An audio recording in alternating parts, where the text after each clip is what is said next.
Hey everyone, this is bnsfrailnut. I'm making a layout update and kind of a layout overview since I really haven't done anything like this in a while, or a month or two, who knows. But just kind of going to show you some things I've done, things I'm working on, and kind of future projects. This was an old layout at the house, probably got 10 years ago. First layout, or one of the first ones. And then just gave it to the kids so they can drive their little cars on there. But moving on to layout, these boards here run along the wall, 1 foot wide by about 16 feet long. I'm going to just throw down some staging tracks, hold some of the trains in the layout, be able to run some different type stuff. Then this little wood bunker here, throw the wood through the window, lands in there, use it for the furnace. Don't use the furnace, and what I'm going to plan on doing down the road is try to build some kind of engine facility, maintenance sheds, all that stuff. Try to get a transfer table in there, just kind of a place to park the engines, display them a little bit. So that's kind of the plan for this area. Then we'll go back of the layout, kids layout. Train cabinets, top shelves are mostly on the layout. This is a lot of my other freight traffic engines. Still a lot of those in there need the decoder, so I'm in no hurry. It'll come in time. And then I got the vomit bonnet one and the experimental paint scheme. A couple more engines sitting there. Passenger cars. So now we'll head on into the layout. Sorry for the jitteriness here, climbing in. And we're inside. The layout dimensions start from this end. It's not a huge layout by any means, but it's big enough for me. But we have a 17-foot run, just a straight, I think it's like 3 feet wide, down 17 feet there to there, and then 13 feet there to there. So I have different ideas in mind as far as bringing this whole level up to, I don't know, 15, 20 inches above. And this would be, this deck would be kind of a more of an industry type area, so I'd have 2 levels.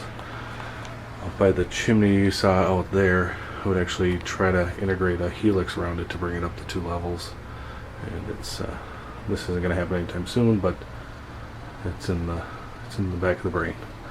But I've been working on the mountains here. I'm going to detail this kind of area, this 13-foot run first, just because I plan on keeping this no matter what happens. I just like the interchange looking through the valleys. In my head, this is technically the north end of the Powder River Basin up by Gillette, Wyoming. 3 tracks coming into the 4. Big old signal bridge. Lots of inbounds and outbounds. Just lots of cars. A mountain to be worked on. And then progressively going south. Kids' little streets, putting their little cars on there. But we went south into what is Bill, Wyoming. And we're already into the yard and the holding tracks. So the layout radiuses, everything on the corners. The inside track is 33, second track's 36, 39, 42 inch radiuses. And the same applies with the curved turnouts. They're 30 to 32s, or whatever they are, 30 to 33s. The big number 8s, the big radius ones. And this back track here is my only tight radius on there. It's about a 30. And the only cars that have hiccups are the big Genesis Automax ones. They're a little tight, but they can make it around. So the back track is just a complete runaround track for the most part. This area right up here is going to be the engine servicing shops right now. Beyond those engines is going to be the sanding towers, fueling stations, fuel pumps, stuff like that. And then got this little guy. Found it at a hobby shop. It's used, 75 bucks. Said it didn't work, so I took a gamble. Offered him 50. He took it and went home, tried reprogramming on the Digitrax, and the thing actually works. So nice little score. I'll take it. It's a good good tugger, but can only get about 5-6 cars at the most. Just they're too heavy for that little guy, and he's puny. Just 2 inches long at most. So I thought it was a neat little thing. But I did order the BNSF version with the DCC, so I'll have 2 of them once that new one comes. Picked these ones up a little recently too. They're all Proto 2000s, kind of weathered up nicely. And then just going to change the numbers on them to a current era, and that'll be kind of the yard switchers. Switched over the LMXs to the DCC. Those work now. This little guy, it's a Kato AC4400.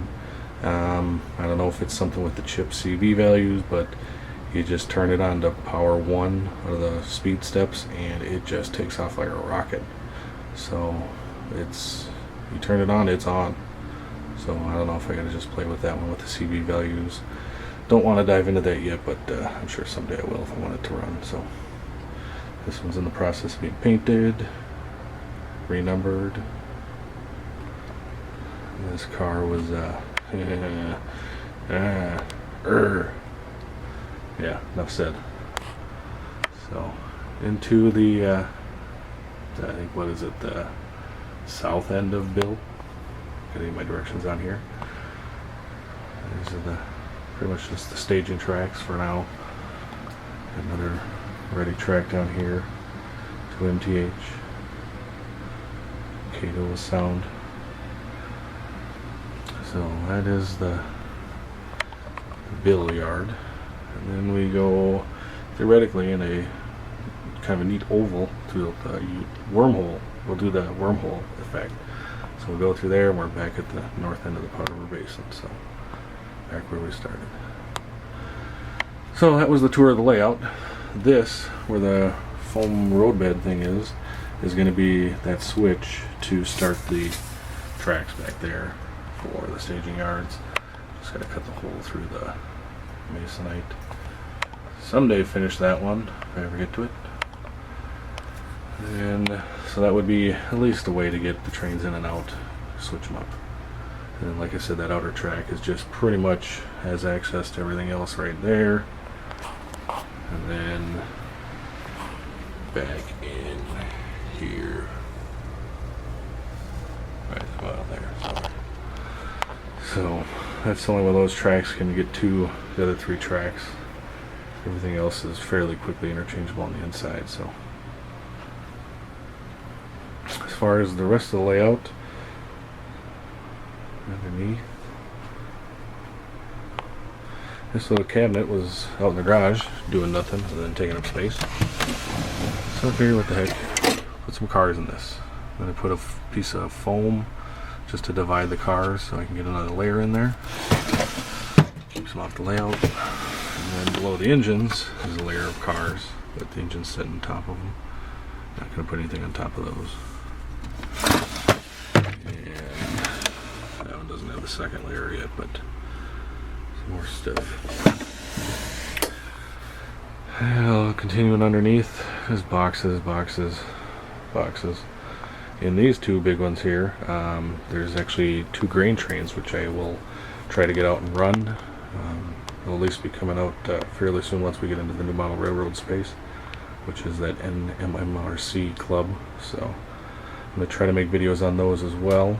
A little series of us building it up, and work in progress for that too. So, but I will try to get the 2 grain trains sometime on here. Get a little shot of those things running by. So again, just a overview, stuff I've kind of done, hope to do, and just want to say thanks for watching. Stay tuned for more vids, and we'll see you soon.